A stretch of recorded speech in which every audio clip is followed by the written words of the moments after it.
बिस्मिल्लाहिर्रहमानिर्रहीम।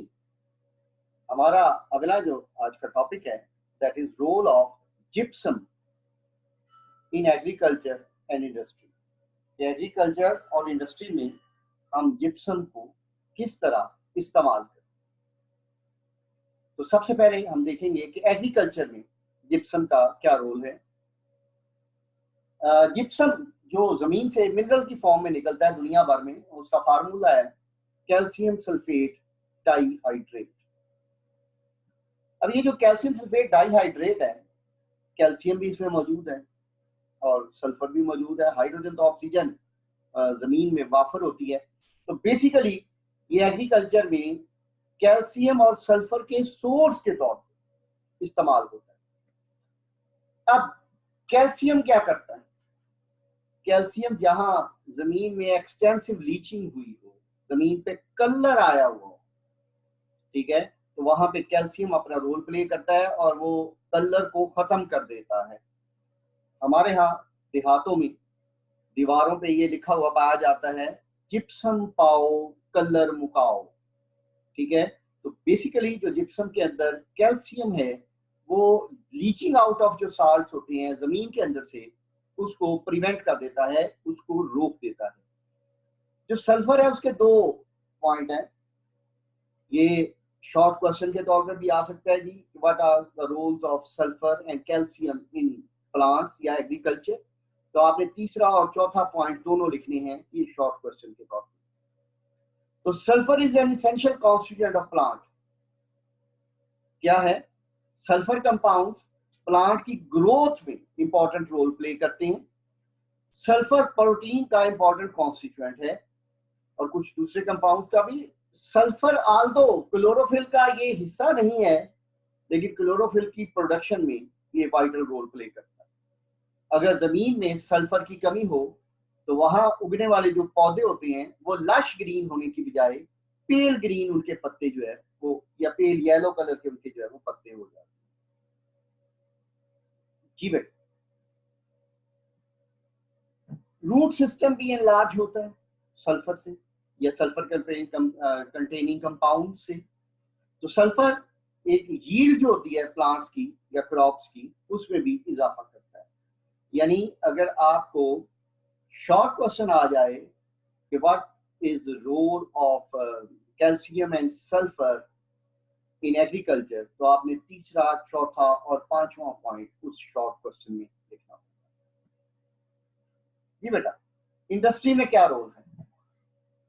सल्फर को जिप्सम को आपने पहले भी पढ़ा था। अगर अबव 100 डिग्री सेंटीग्रेड पे हीट कर दिया जाए तो वो प्लास्टर ऑफ पेरिस बनाता है। ये रिएक्शन है इसका। बेटा calcium sulphate half hydrate that is known as plaster of Paris, और 1.5 मोल पानी 1.5 मोल वाटर जो है वो रिलीज होता है। स्ट्रॉन्ग हीटिंग ऑफ जिप्सम, अगर जिप्सम की आप हीट ज्यादा करें तो उसके नतीजे में एनहाइड्रस कैल्शियम सल्फेट बनता है, ठीक है, जिसे हम डेड बर्न्ट भी कहते हैं। और ये पानी के साथ सेट होने की सलाहियत नहीं रखता, काफी ज्यादा गर्म करना पड़ता है। ये हीटिंग अबव 100 है, it is heating much more than 100, तो ये सारा ही पानी निकल जाता है। और ये जो डेड बर्न्ट है ये पानी के साथ सेट नहीं होता। प्लास्टर ऑफ पेरिस पानी के साथ सेट होने की सलाहियत रखता है। कैसे? ये देखिए, plaster of Paris when mixed with half of its weight of water, यानी आधा किलो प्लास्टर ऑफ पेरिस हो तो 1 पाव पानी आप उसके साथ मिक्स कर दें तो वो क्या करेगा, एक प्लास्टिक सा मटेरियल बन जाएगा और वो थोड़ी देर बाद हार्ड हो जाएगा और उसके वॉल्यूम में 1% इजाफा होता है। अगर वो जो आटा नुमा मटेरियल, आटे के पेड़े की तरह का जो मटेरियल होगा, अगर हम उस मटेरियल को किसी कास्ट में, किसी सांचे में डाल दें और उसको बंद कर दें, तो चूंकि वो अंदर से फैलेगा और सांचा बंद होगा, तो उसके नतीजे में उसकी जो कास्टिंग होती है, उसका इंप्रेशन, उसके जो कोने खुदरे होते हैं वो बड़े जबरदस्त, बड़े शार्प निकलते हैं। बाजार में अगर आप कभी चाहें तो जो डेकोरेशन पीसेस वाली दुकानें होती हैं वहां पे आपको प्लास्टर ऑफ पेरिस के बने हुए खिलौने मिलेंगे, और खास तौर पे उसमें कबूतर, चिड़िया, बगला, इस तरह की चीजें जो है परिंदे, वो बने हुए आपको मिलते हैं, मुर्गी वगैरह। प्लास्टर ऑफ पेरिस से दीवारों पे प्लास्टर किया जाता था कभी किसी जमाने में जब सीमेंट नहीं था, ठीक है। कास्ट ऑफ स्टैचुरी, स्टैचुरी क्या है? मुजस्मा साज।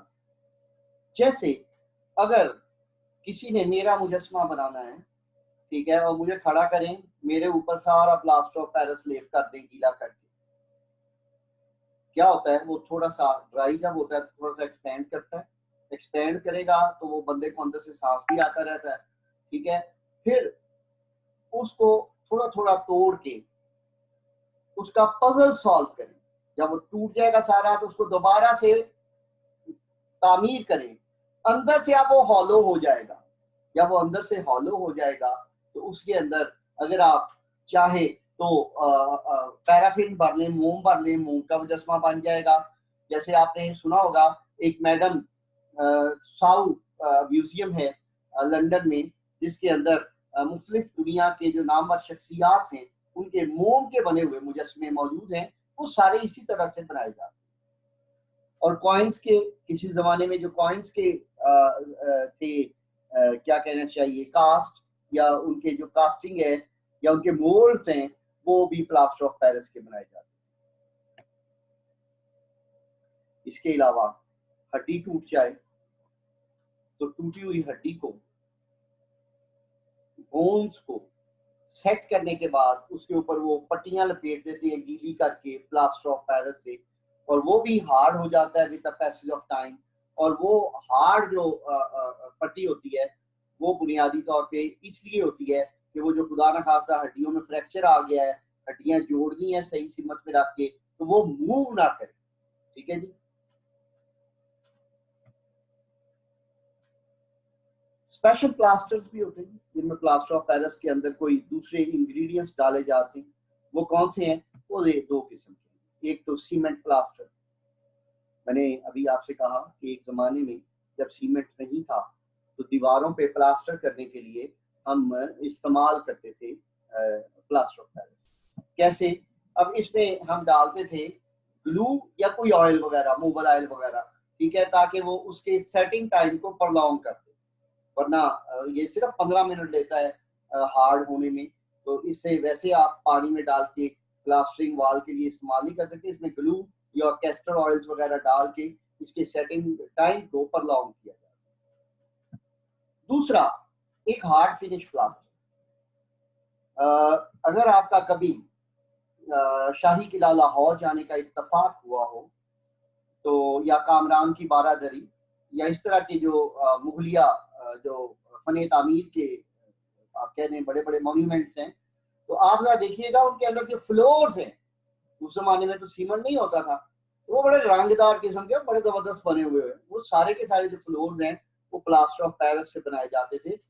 उसमें क्या क्या कुछ होता था वो देखिए जी। उसमें एलम, एलम हमारे यहाँ आमतौर पर फटकड़ी के नाम से जानी जाती है, और बोरेक्स, बोरेक्स जिसको अबरक कहते हैं, मैंने कुछ दिन पहले भी आपके लेक्चर में ये बताया था कि वो जो पुराने जमाने में बुजुर्ग हजरात पगड़ी बांधते थे, तो वो जो पगड़ी का कपड़ा होता था उसको वो बोरेक्स लगाते थे। हमारे यहाँ आजकल बोरेक्स की बजाय माया इस्तेमाल होती है। बोरेक्स और माया में फ़र्क ये है कि वो जो बोरेक्स वाली पगड़ी होती है वो अगर रात को किसी बुजुर्ग ने पहनी हो तो वो रोशनी में बड़ी उसके ऊपर टिमटमाहट आती है, ठीक है। बोरेक्स एक और जगह भी इस्तेमाल होता है जहाँ आपको मालूम होना चाहिए। ये जो लिपस्टिक्स होती हैं ये दो तरह की होती हैं, एक मैट फिनिश वाली और दूसरी ग्लॉसी फिनिश वाली। वो जो ग्लॉसी फिनिश वाली है जिसके अंदर चमक होती है उसके अंदर बोरेक्स डली हुई है। Same is the case with the nail polishes. वो जो नेल पॉलिशेस होती हैं वो भी दो तरह की आती है, एक मैट फिनिश वाली और एक ग्लॉसी, ठीक है जी। और इसी तरह से वो जो फेस पाउडर होते हैं ये खवातीन जो आमतौर पे लगाती हैं, उनमें भी कुछ ग्लॉसी वाले आते हैं। तो जितने भी ग्लॉसी मेकअप मटेरियल है उसके अंदर बोरेक्स जो है वो डाला जाता है, और बोरेक्स अगर प्लास्टर में डाल दिया जाए तो ये उसको हार्ड कर देता है। एक और आपको बात बताऊं, ये जो बुढ़िया बुढ़िया माइयां होती हैं, इन्होंने अपनी स्किन को जरा जवान रखने के लिए वो जो मेकअप करने वाले आर्टिस्ट होते हैं वो उन्होंने भी बोरेक्स वाली चीजें इन जो बूढ़ी बूढ़ी खवातीन होती हैं, बूढ़ी माइयाँ होती हैं, उनके लिए रखी हुई होती हैं, क्योंकि वो अगर उनके स्किन के ऊपर लगाई जाए, एक तो उसमें ग्लो आता है, चमक आती है, और दूसरा वो थोड़ी खड़ी खड़ी हार्ड महसूस होती है, जिसमें अल्लाह माफी दे वो जो चेहरे की झुर्रियां होती हैं वो छुप जाती हैं। When mix with wood pulp के साथ आप इसको मिक्स कर लें तो बोर्ड बनते हैं, जिसे आप चिप बोर्ड भी कहते हैं, और वो यूज होते हैं पार्टीशनिंग के लिए, अलमारियां वगैरह बनाने के लिए। और इसके अलावा जो प्लास्टर ऑफ पेरिस है, ये पेपर इंडस्ट्री में फिलर के तौर पे भी इस्तेमाल होता है, पेपर के पोर्स को बंद करने के लिए। जी बेटा, आखिरी बात, हमारे यहाँ सीमेंट मार्केट में मुयस्सर है। कभी आप सीमेंट की बोरी के ऊपर जरा देखिएगा, उसके ऊपर लिखा होता है अप टू 5% जिप्सम। हमारी बदकिस्मती है, हमें जो किताबें दी गई हैं, इन किताबों में लिखा हुआ है कि 2%। ठीक है, वो बेटा जी पाकिस्तान में जो सीमेंट के अंदर जिप्सम डाला जाता है, वो भी इसके सेटिंग टाइम को प्रलॉन्ग करने के लिए होता है, और वो 5% तक होता है। 2% कोई हार्ड लाइन नहीं है। ठीक है, बदकिस्मती की बात है इसी किताब में आगे गालबन 15th चैप्टर में, जहाँ सीमेंट इंडस्ट्री है, जब ये बुक 2002 में आई थी तो वहां 5% जिप्सम लिखा हुआ था, यहाँ 2% था। सलाम है इन पाकिस्तानियों को, इन किताब के लिखारियों को, ये हजरात यहाँ पे, ये इनके नाम बड़े बड़े लिखे हुए हैं, ये डॉक्टर हजरात। ठीक है जी, तो इन डॉक्टर हजरात ने क्या किया है, इन्होंने बजाय यहाँ 5% करने के, वहां पे भी 2% कर। अल्लाह इनको हिदायत दे, और कभी ये सीमेंट की बोरी को खुद ही देख लें तो इनको अंदाजा हो जाएगा कि सीमेंट के अंदर पाकिस्तान में 5% तक जिप्सम होता है। बहुत शुक्रिया, थैंक यू वेरी मच। इंशाल्लाह एक टॉपिक इसका रह गया है, और कल इसकी एक्सरसाइज के जो शॉर्ट क्वेश्चंस हैं वो हम नेक्स्ट लेक्चर में, परसों सॉरी ऑन सैटरडे हम करेंगे। जज़ाकल्लाह, अल्लाह आपका हामी व नासिर। अगर कोई क्वेश्चंस हो तो आप मुझे कांटेक्ट कर सकती हैं, आपके पास कांटेक्ट मुयस्सर है। Thank you very much. इंशाल्लाह बाकी बातें हम फिर करेंगे। अल्लाह आपका हामी व नासिर।